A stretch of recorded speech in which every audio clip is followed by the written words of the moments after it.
If you punish the underclass for another 5 years, I don't even want to tell you what's going to happen. Good evening, or actually perhaps good morning to some of you. It looks like Boris Johnson is going to be the Prime Minister of this country. A man who referred to gay men as tank-topped bum boys. A man who referred to Muslim women as looking like letterboxes and bank robbers. And this man has just been elected as Prime Minister by a majority of people in this country. It's a time where we honestly need to look at ourselves in the eye and say, what is it that we stand for? What do we care about? And who are our friends and who are our enemies? And if I'm honest with you, there is a genuine sense of fear and upset in me about which direction this country is going in. I'm joined by Drillminister, the rapper, and Alison Spittle, a comedian. Yes. Alison, I'll come to you first. I mean, how the fuck did we end up here? Look, we voted Brexit. It's not like it's not like we've had a great track record in voting. I feel that once Brexit is done, I feel that hopefully, I think people have sacrificed the NHS and the welfare state in trade for this promise of a thing that doesn't even exist. Like, what will Brexit actually bring? Boris won by being so vague, by going, let's get Brexit done. What is Brexit? What are we getting done? You know, it's just ridiculous. It's very sad. It's very sad. I expected better from people. And it's fine. I don't know what to do. Do you feel like we're sort of moving in the direction of this American-style politics where a lot of things boil down to essentially a culture war? Who do you align with? Yeah. What is it that your gut instinct says you should agree with? You know, the sort of lines that we've seen come out of Boris over the course of this election. Do you see someone who could potentially unite this country, or do you see an individual so consumed by the pursuit of power for personal gain? Yeah.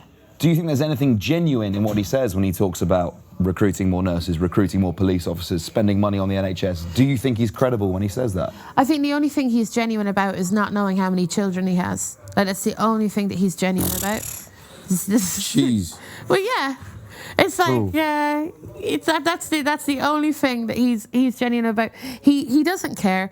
I mean, like, we've seen during the campaign, a journalist tried to show him a picture of a child that was lying on the floor in Leeds Hospital, and he put that in his pocket and just talked about Brexit. And I know he took it out after, but he did. That was his first reaction. He didn't want to look because he wanted to get the message forward about Brexit. And I feel that that's what's happened in this campaign is, like, Labour have come forward with a manifesto that I feel was airtight. You know, it was telling you, we're going to get the money from here, and this is where we're going to put the money into. And he just had 3 words, and he beat the Labour Party with that. So I feel like in the future, politicians won't feel like they have to go on Andrew Neil. They don't have to play by the rules because he didn't, and he's Prime Minister. So yeah. Drilly, you're from London. Boris has been your mayor. You've lived under his rule for 8 years as London mayor, and now apparently another 5 as Prime Minister. I mean, what do you think of him? I think the whole thing has been tactical politics from the get-go. I think if you look at Napoleon, you look at people that have taken over entire countries, entire states, they do it through tactics. This guy's tactics, when he came in, he had a tactic to stab Theresa May in the back. He knew what he was doing from the get-go. He knew how many men that he needed to kick out of his thing. It's like a gang, innit? I come into the thing, what? My man's been talking up a thing. He's the main guy. All right, cool. How do I get rid of my man? I set him up with something. He's now out of the way. Once I get that, now what? He's got loyalties. He's got loyalists. All right, these men have to go as well. I start setting up these men, get these men bum rush when they get into their yard, get rid of these men as well. So that's what he did. Bare people from his party deserted. Why? Because he knew what he was doing. It was his way on the highway from the get-go. He knew what he was doing. The thing with the other done now, with Corbyn now, it's bare like trying to appease people. Boris ain't appeasing no one but Boris. So when it came down to this thing, how was he going to lose when he said, you're showing him a kid on the floor? Boris says, you think I care about that kid? I came to win this thing. Think I'm caring about sensibilities and all of that? That's not good. These people out there, all they care about is this Brexit thing.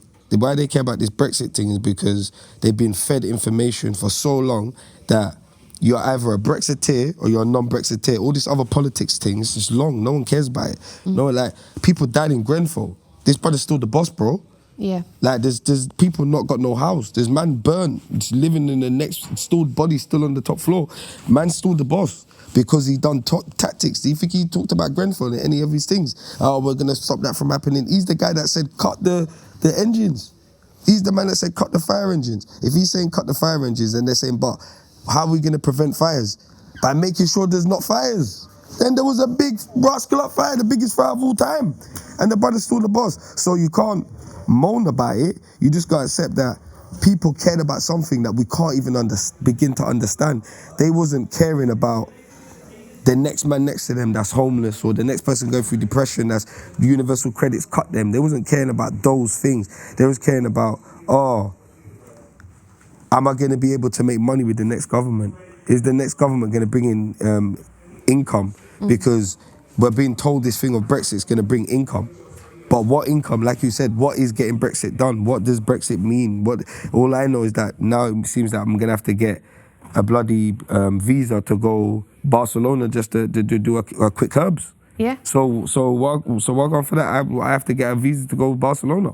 That's dead. Drilly, what do you think it says about this country that, for all the things that you've just said about the man, a majority and a strong majority of people in this country have voted for him and said that should be the next Prime Minister? Because we're living in a world right now where people have been fed shit for so long that when you've been fed shit for so long, you start to believe shit is caviar. That's just the reality. You've been fed shit for so long, what else are you going to think it is? Like I said, everyone's talking about how we got here. Yeah, we wanted a Brexit. Yeah, that's what people are arguing about. Blood, how did you get to a Brexit? You had a man that was accused of being Dodgy Dave. Yeah. He was in Parliament. He said, yo, they're calling me Dodgy Dave, you know, they're trying to get my dad on a charge. You thought your dad was going to get up on a charge. You're hiding where Putin's hiding his money. So you said, blood, do you think I'm going down for this thing? You know what? Give it to the public. I believe in the public. I'll sell my job. I believe in my job. Blood, the brother was out of a job. He's the one that started this thing, and now his brethren is running the thing. So what does that tell you? The next brethren took over after him. The next one that took on after him was Theresa May. She was never going to get this deal done. She lost her job for the same thing. Now a next man that was behind her. So 3 men of the same thing. And no one's actually clocking, wait a minute, this one party started this. And now that you're expecting them to get it done. But they started it in the first place. There was no vote, remain or leave. We was Labour or Tory or Liberal Democrat, or you believed in this or you believed in that. There was policies. Policies has gone out the window. If you can talk to a man about policies, when you're talking about Brexit, it's all about Brexit now. So when the Brexit thing's just there, Brexit, all people care about is remain or leave. In 2030, like I said to you before, a man's gonna come back and say, yo, you know what? This man took us out of the EU. Vote for me, I'll get us back in. Yeah. Then in 2045, yo, this man took us out of the EU. Vote for me, I'll get us out. This is what it's gonna be forever now. They've looked at the algorithms. They said, you know what? What, babies dying in hospital? Fuck that. What, the poor? Oh, fuck that. What, the disabled? Fuck that. Yeah, Brexit. That's what's getting algorithms. Yeah, just keep talking. We'll get Brexit done. You said it a million times to the point where man them voted for Brexit. That's what they actually voted for. They didn't even vote in this general election on anything to do with man dying in Grenfell. They didn't vote for nothing to do with Windrush, thousands of grannies getting sent back on some shore with no house, no nothing, homeless. They didn't vote for that. They voted for Brexit. So this is what a man sold, Brexit. He didn't want to see that child because that child ain't got nothing to do with Brexit. Yeah. And this is what it is now. So now, where's the nurses coming from? Where's the little man that's going to be fixing your yard or whatever? The little worker or something for a cheaper labour or something. That's gone now. Now, Alison, what do you think to the content of Boris Johnson's character? Do you think it's fitting of a prime minister? Do you think it's fitting of someone to hold the high office of state? I think he's the most un-prime ministerial prime minister ever. I mean, the man hides in a fridge and then thinks he's Winston Churchill, and it's ridiculous. It's ridiculous. The scary thing about Boris, and I think a lot of the Conservative Party, is that they feel the sad thing about. So I lived in Ireland for a long time. My dad's English, and I was born here, and I was aware of class. In Ireland, it's not as big a deal as it is here. Class is crazy here. It's it's just so strange how it really kind of interferes with day-to-day life for people.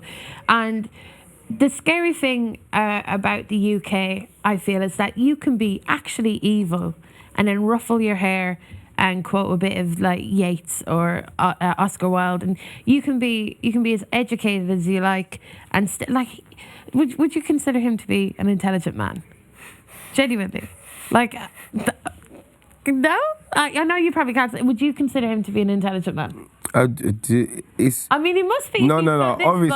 Obviously, the man's the prime minister, so you'd be it would be like insane to say he's not some form of intelligence. Yeah. He comes across as a buffoon. So but he wants it that way, doesn't he? But maybe that plays to his advantage. It's orchestrated, isn't it? Do you know what it's like? Maybe it plays to his advantage. But to me, yeah, I just see somebody that's tactical. I see somebody that knows exactly what they're doing at all times. This reminds me of Scream 2. Do you remember Scream 2? Please elaborate, Alison. So at the end of Scream 2, right, the character played by the man who played Shaggy in Scooby-Doo, I can't remember now, nice guy, he played a really silly person throughout the whole thing, and you were just like, well, you're goofy, you're very silly. Turned out he was the killer, right? That's what Boris Johnson is, the bad guy out of Scream 2.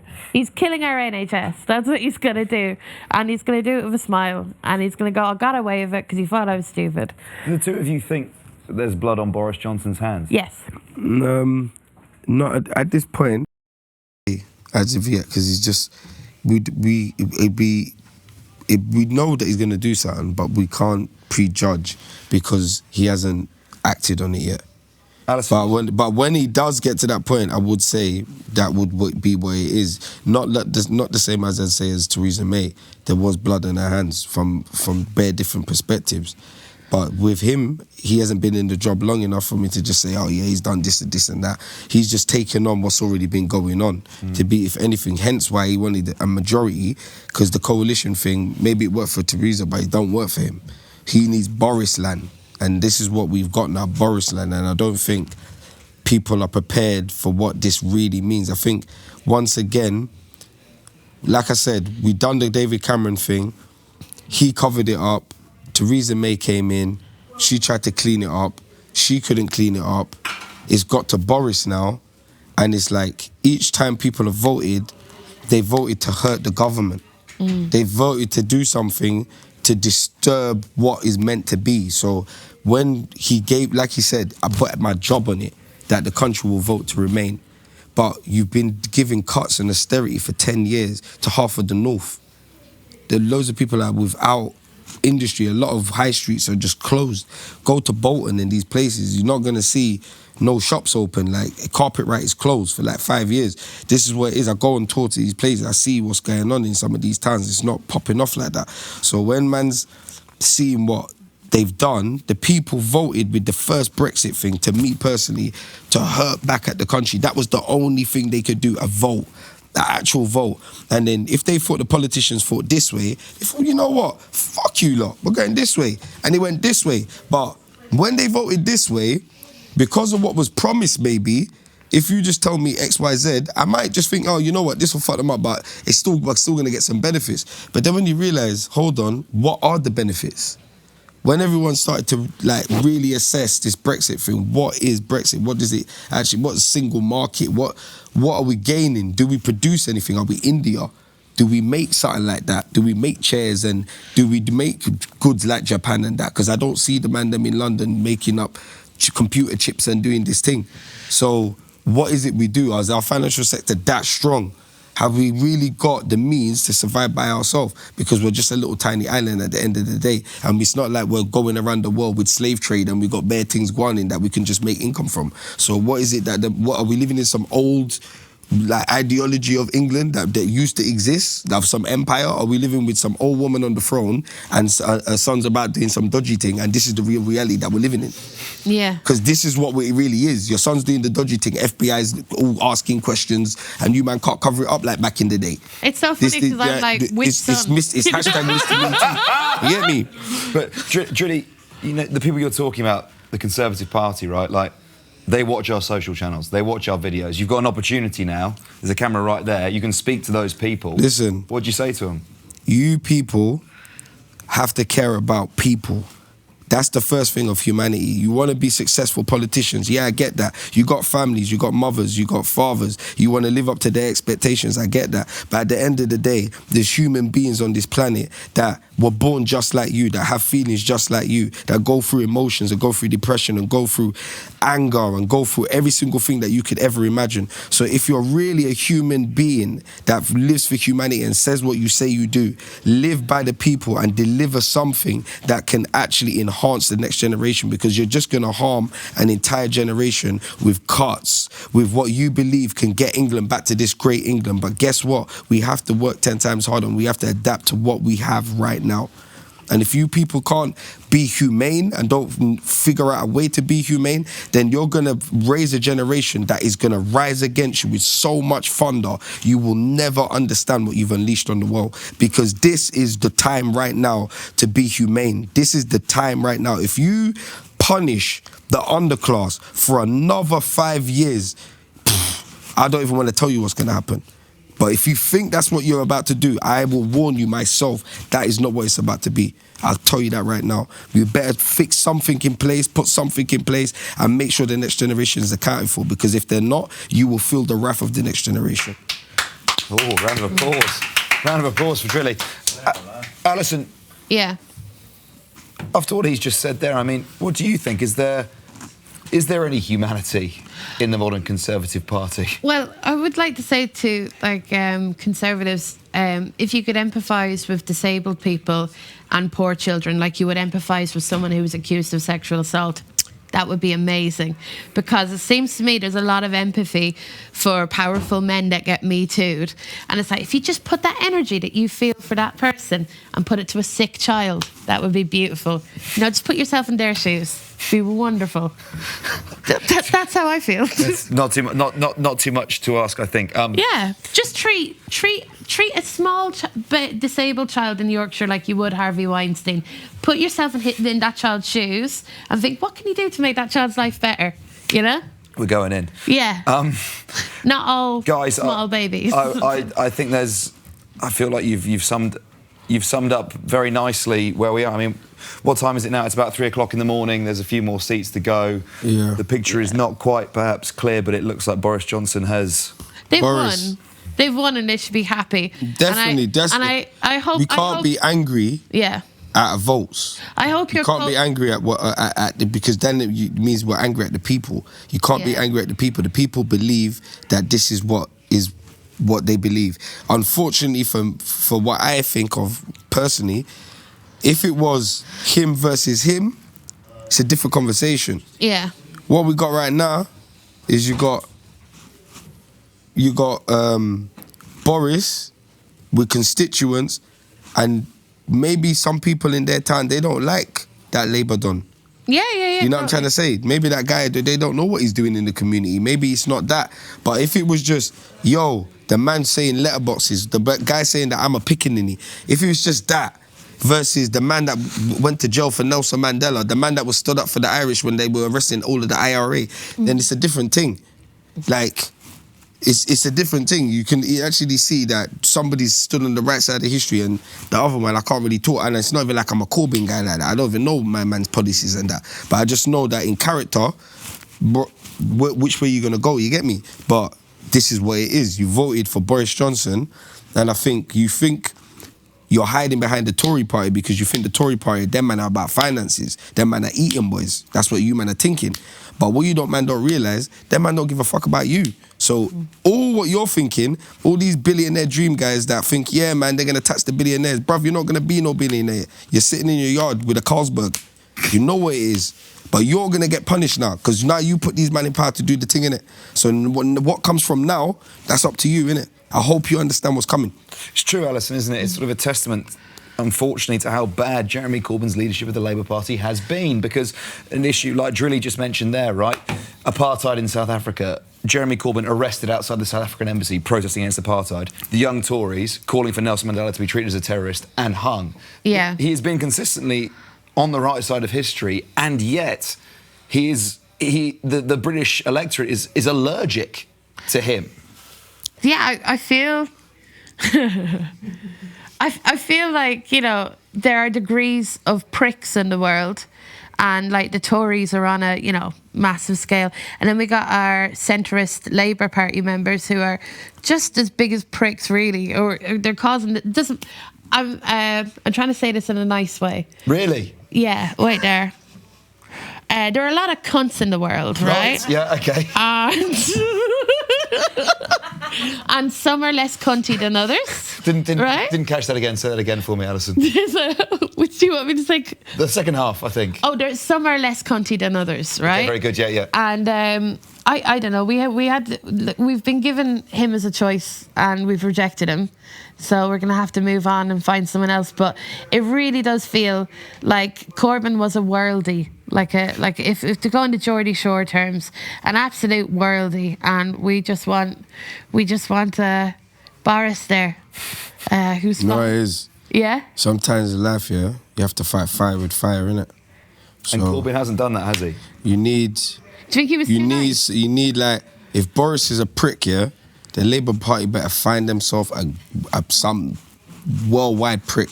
They need a real prick, somebody that's a Napoleon, someone that can really see Boris for what he is and take him to the stand and hang him straight. Because if they don't find a guy like that and they find some prissy, everybody's friend, bro, you man ain't winning nothing, fam. You man need a monster right now. You man need some tiger.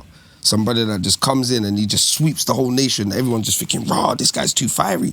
Who's this guy? They need something mad right now. Are you talking about like someone that's... I'm talking about me. But it ain't gonna be me. You know what I'm saying? Because I'm going for the London Mayor thing, you see me? I'm going for the London Mayor thing. Once I get that, the White Party coming, when we come into power, you man are gonna see what's going on. You see what I'm saying? Say policies, everything, all up in there, and we're not taking all of this, sitting to the side and being told what to do. We're gonna make sure that people are taken care of, because the people are not gonna be...